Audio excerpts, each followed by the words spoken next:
Oh, hey there. You know, shit's kind of crazy these days. Severe weather, untrustworthy government, shaky economy. Yet it's crazy how many people are just not prepared for any of it. Hmm.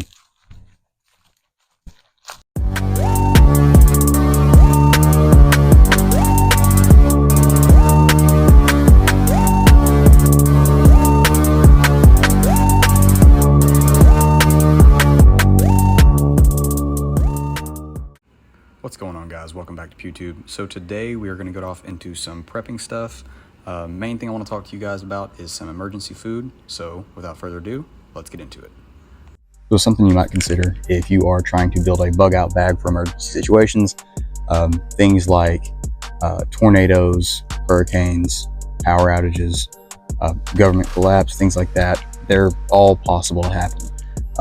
And we're all very aware of that, but what we don't do is we don't prepare like we should. So what I've got here is, these are just a few things from a company called Ready Hour.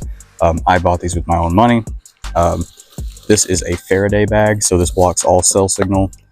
This it's also waterproof. It's a super sweet bag. It's got a pressure release down here, watertight little front pouch.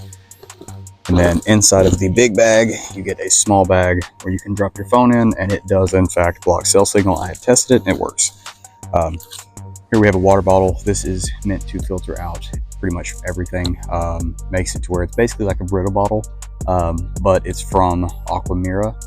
It's a Ready Hour company from My Patriot Supply. Got a folding stove also from Ready Hour, and then some canned heat.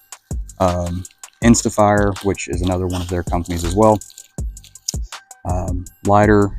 This is a plasma lighter. It is also a flashlight, which you really probably can't see that light, but it does have a light on the bottom. Have a hand crank radio. These are only going to run you about 50 bucks, and they are powered by hand crank, solar power. You can put batteries in them, and you can charge them whenever you plug them into the wall. So very handy to have one of those right there. We also have the camp cooking supplies from Ready Hour. This comes with a pan, a pot, a scrubbing brush, and a measuring cup. So what I'm going to do is I'm just going to whip up one of the meals in the 72-hour kit right here. This is 72 hours for one person. It's 2,000 calories a day. So pretty sweet little setup here. These are only going to run you about 20 bucks. So for 20 bucks, you can be set for at least a couple days. Okay, so first off, what we're going to do is we're going to go ahead and pop this thing open, and we'll see what all's in here. So we've got mac and cheese, creamy chicken flavored rice. That one actually sounds good right now. Maple Grove oatmeal, and what else? Homestyle potato soup. Let's go with, it's noon, let's go with potato soup here. So one thing I already like about these quite a bit is these are individually sealed meals. I've heard really good things about Ready Hour. Their flavor is pretty good. So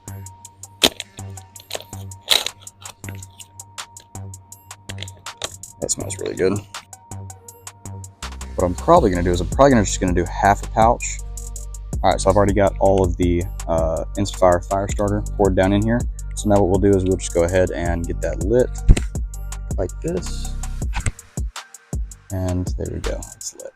Okay, so now what we'll do, just put that over the top and hopefully close that. And we'll just give that a couple minutes and let it do its thing. We'll be back. All right, so I left the water over here boiling, and I got it to boil, and I went ahead and added the potato soup. Unfortunately, the camera decided to shut off, so now I'll just show you it cooking real fast. So we have got the potato soup dumped in, and as you can see, it is thickening up nicely. I can't explain to you how good this smells. It actually does smell like home-style potato soup, but we still have quite a few minutes left to let this cook, so we'll just let this sit here, and we'll be back.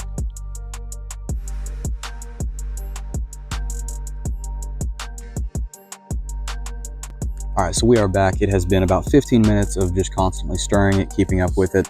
Let's take this open and see how it looks. Oh yeah, that looks really good. So go ahead and stir it one last time just to make sure everything is nice and mixed up in here. Yeah, that looks pretty good. All right, so what I'm gonna do is I'm gonna let this sit here and cool off for a few minutes, and then we will come back and see how it tastes.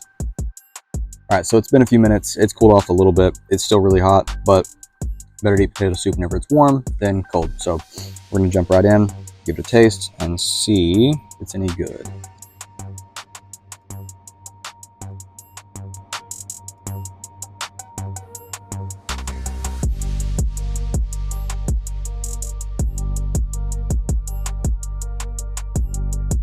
So to give you an idea of the flavor, it definitely tastes like potato soup.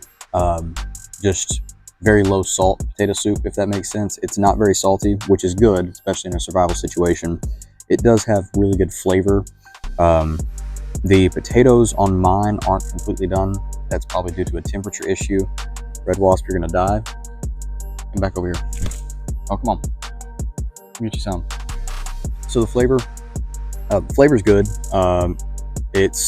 It's not as good as my wife's potato soup, but it is still gonna have enough flavor to make it not feel like you're eating MRE or some of the other options out there.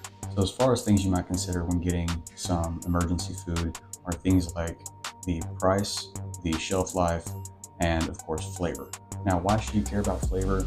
Well, it gives you a sense of normalcy amongst all the chaos. Situations where you need emergency food can be very hectic, and having something that tastes like home, tastes normal, can really kind of give you more of a level mind and help you stay calm in those types of situations. Something even this small can help you keep a positive mindset so that way it doesn't feel like everything sucks and the sky is falling. Plus, no one really likes eating cardboard, so that's also a plus. So going forward, I will be doing more on the preparedness side of things, such as things like making a go bag, as well as some of the other things that you may not think about when you're accumulating gear in case of an emergency. So if any of you guys have any specific requests on products, companies, things I might look at, or things I might include in the videos, go ahead and drop me a comment down below. Let me know what y'all think and what y'all like to see. Also, go ahead and tag that company so that way they see the video, and that way maybe me and them can get in contact and get their products brought on the channel. While you're at it, go ahead and leave a like and a comment down the video. That really helps me out a lot with getting my stuff in front of more people, and be sure to share the video too. I appreciate you guys watching to the end. See you on the next one. Peace. Red Wasp, I will f you up, dude.